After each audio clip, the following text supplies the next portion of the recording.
پہلی منع کر دی تھی، کھانے پینے سے پہلی منع کر دی تھی، ہمیں پسند نہ آئی، لیکن بھوکی گئی تھی نا، بھوکی گئی تھی، کھانا ملا نہیں تھا، گھر میں ملتا نہیں ہے، وہاں ہی کھا کے جا کے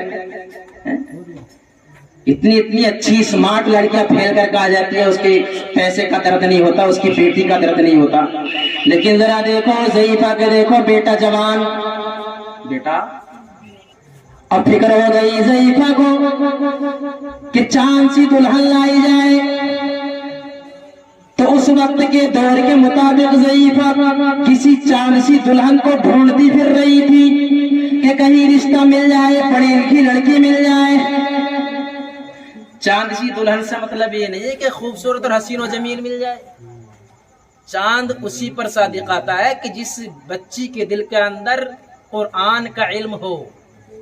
چاند لفظ اسی پر صادق آتا ہے، اور جس بچی کے سینے کے اندر قرآن کا علم حاصل نہیں ہے، جس سینے کے اندر قرآن کی تعلیم و تربیت محفوظ نہیں ہے، اس کے اوپر چاند کا لفظ صادق نہیں آئے گا. کیوں مفتی صاحب؟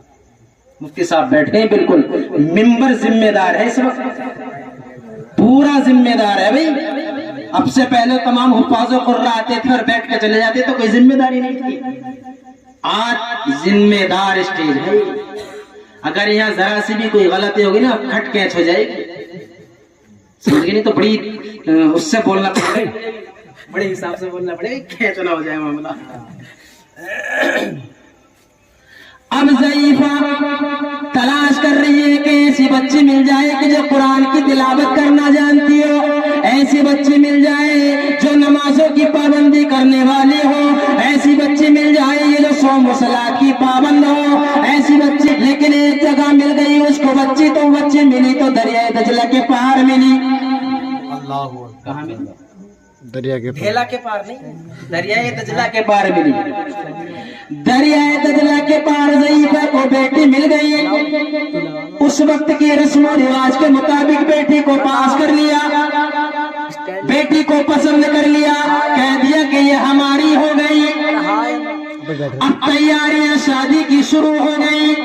اب ضعیفہ جس انسان سے ملتے اس سے کہتی کہ فلاں تاریخ میں میرے بیٹی کی بارات میں جانا ہے، فلاں تاریخ میں میرے گھر میرے بیٹی کی شادی ہے. جس سے بھی ملتی تھی، آدمی سے ملتی اس سے کہتی کہ میرے بیٹے کی بارات میں فلاں تاریخ میں جانا ہے. کسی عورت سے ملتی تو اس سے کہتی کہ فلاں تاریخ میں میرے بیٹے کی شادی ہے. تمام خوشیاں منا رہی تھی، لیکن جو بھی دیکھتا تھا دیکھنے کے بعد میں کہتا تھا یہ ضعیفہ اپنے بیٹے کی خوشی میں اتنی معمور ہو گئی ہے کہ ہر ایک انسان سے ہی کہتی ہے، ہر ایک انسان سے ہی کہتی ہے میرے بیٹے کی فلاں تاریخ میں شادی ہے، میرے بیٹے کی فلاں تاریخ میں شادی ہے، میرے بیٹے کی فلاں تاریخ میں شادی ہے. اب سب لوگوں کے، سب پوری بستی والوں کے اندر ہلچل مچ گئی، شور و شرابہ ہو گیا کہ ہاں اس کے گھر کے اندر شادی ہے، بیٹے کی شادی ہے، فلاں تاریخ بارات میں جانا ہے. اب سب تیار ہو رہے ہیں، دن تاریخ آ گئی، اب کا شادی کی دن تاریخ آ گئی.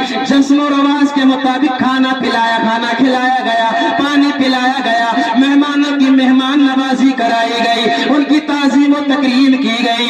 اس کے بعد میں صبح کو دن نکلتا ہے. اب ضعیفہ گھر سے نکلتی ہے اور نکلنے کے بعد میں کہتی ہے کہ چلو چلو چلو میرے بیٹے کی بارات میں چلو، چلو چلو میرے بیٹے کی بارات میں چلو. اب سارے کے سارے لوگ تیار ہوتے ہیں. گھر کے اندر خاتون تھی، کہتی ہے اپنے بھائی سے کہ جاؤ ضعیفہ کے بیٹے کی بارات میں جانا ہے.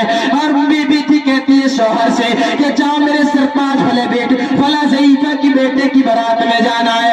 سب نے اپنے اپنے گھروں سے نکال کر کے مردوں کو باہر کر دیا. اب سارے کے سارے تیار ہو کر کے ضعیفہ کے مکان پر پہنچتے ہیں. دولہا بن کر کے تیار ہو جاتا ہے. دولہا بن کر کے جب تیار ہوتا ہے سارے باراتی نکلتے ہیں. دولہا بھی آگے آگے چلتا، باراتی چلے جا رہے ہیں. اب ضعیفہ سے کہتے ہیں کہ ضعیفہ تم بھی بیٹے کی بارات میں چلو. براتیوں نے کیا کہا تھا کہ تم بھی اپنے بیٹے کی بارات میں چلو. ضعیفہ نے کہا کہ بارات میں نے تمہارے سپرد کر دی، تمہیں میرے بیٹے کی بارات کی دیکھ بھال کرنی ہے، اور گھر میں جتنے بھی مہمان عورتیں ہیں اور جتنے بھی میری بستی کی رہنے والی عورتیں ہیں ان کی دیکھ بھال میری ذمہ داری ہے. ان کو میں دیکھوں گی اور اپنے گھر کو سجاؤں گی. جس کمرے میں میری بیٹے کی نئی نویلی دلہن آئے گی اس گھر کے کمرے کو سجاؤ گے، یہ ضعیفہ کے